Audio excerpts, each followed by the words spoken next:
It was January 8th, 2020, a cold winter morning in Tehran, the capital of Iran. The sun had not yet risen. The air was heavy with tension and fear. Just a few days earlier, the world had watched news of a US drone strike that killed General Qasem Soleimani, one of Iran's most powerful military leaders. Iran had promised revenge. Only hours earlier, Iranian forces had fired a series of missiles at US military bases in Iraq. The whole region was on edge. American forces were on high alert. Iran's air defense systems were ready for anything. Any drone, any jet, any attack. It was one of those days when one wrong move could spark a full-scale war. But for most ordinary people in Tehran that morning, life went on as usual. At Imam Khomeini International Airport, hundreds of passengers lined up at check-in counters. Among them were 176 people booked on Ukraine International Airlines Flight 752, heading from Tehran to Kyiv, with many planning to connect onward to Canada. Inside the terminal, families hugged goodbye. Students waved to parents. The aircraft, a Boeing 737-800, a trusted model known for reliability, stood waiting in the dark. The cabin lights glowed warmly. The flight crew, led by Captain Volodymyr Gaponenko, performed their routine safety checks. They had no reason to worry. For them, this was just another normal flight. At 6:12 a.m., the engines roared to life. The jet started its takeoff roll, gathering speed down the runway. Moments later, it lifted smoothly into the black sky, climbing through layers of fog and city lights below. Inside, passengers relaxed, fastening seatbelts, some praying quietly. Many were students studying in Canada, young professionals returning to work, or families returning from New Year holidays. Among them were 63 Canadians, 11 Ukrainians, 82 Iranians, and people from Sweden, Afghanistan, and the UK. The youngest passenger was just a child. As the Boeing climbed past 8,000 feet, something stirred in the shadows below. An Iranian Revolutionary Guard Corps missile unit stationed near Bidkaneh, just outside Tehran, was on full alert. They were monitoring the skies for possible American retaliation. Their radar screens flickered with signals: drones, birds, radio interference, and aircraft. Then, one signal appeared, bright, steady, and moving west.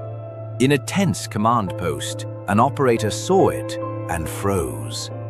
To him, it looked like a hostile aircraft, possibly an American cruise missile heading straight for Tehran. He tried to contact the command center to confirm. No response. Communication lines were jammed. He had only seconds to decide. In the fog of fear, he made the worst decision possible. He fired. A Tor M1 surface-to-air missile, built in Russia, shot upward from its launcher, slicing through the sky. Inside Flight 752, passengers saw a flash outside the window. Then, nothing but darkness. The first missile exploded near the aircraft's nose. Shrapnel tore through the fuselage, and one engine caught fire. For a few moments, the pilots struggled to keep control. The Boeing started turning back toward the airport, perhaps in a desperate attempt to land.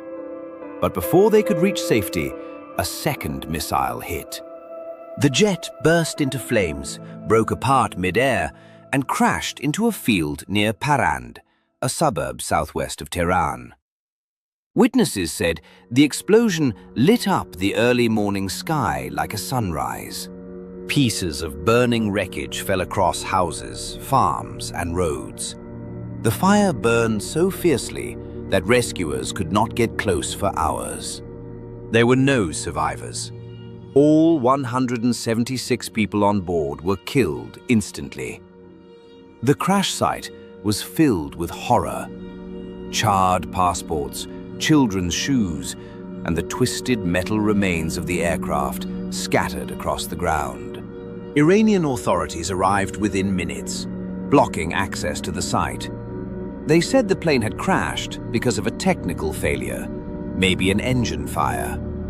State television repeated this claim. But around the world, experts began asking questions. The aircraft had sent no distress call. Why did it vanish so suddenly? Why had it caught fire mid-air? Satellite images soon revealed the truth. US intelligence detected the heat signature of 2 missile launchers near the same location. Western officials publicly stated that the plane had been shot down, accidentally. Iran denied it. For 3 days, they insisted it was a mechanical issue, but evidence was piling up. Videos filmed by civilians showed glowing projectiles hitting the sky, followed by a fiery explosion. Finally, under immense international pressure, Iran admitted what had happened.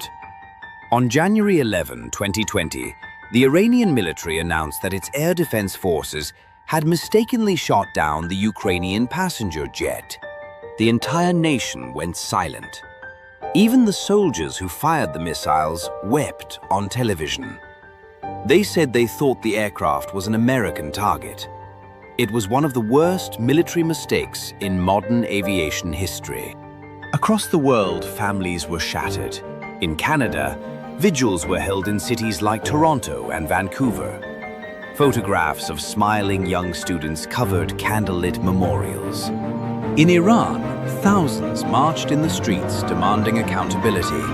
People carried flowers and cried, calling the victims our children. Among the dead were many students studying abroad, bright minds from Iranian universities who had gone overseas for a better future. One young couple had just married 2 weeks earlier. Another woman was returning to Canada after visiting her sick mother. The tragedy felt deeply personal, not just to one country, but to the world. Investigators from Ukraine, Canada, and the International Civil Aviation Organization demanded full cooperation. They requested flight data, black box recordings, and radar logs. But Iran delayed handing over the evidence. When the recorders were finally analyzed, they confirmed what experts already knew. The plane had been functioning perfectly. It was destroyed by 2 surface-to-air missiles fired 30 seconds apart. The international community called for justice. Iran promised to prosecute those responsible. Years later, 10 military officers were convicted by an Iranian court, but families of victims said the trial was secretive and incomplete. They wanted transparency, not silence. Meanwhile, new information revealed that Iran had kept its airspace open that morning to avoid canceling civilian flights. A shocking decision made to show the world that the country was still stable after its attack on US bases. That decision cost 176 innocent lives. For weeks, debris from Flight 752 remained scattered across frozen fields. Personal belongings, books, mobile phones, wedding rings were collected by volunteers. They were cleaned and placed in museums as reminders of what blind fear and human error can do.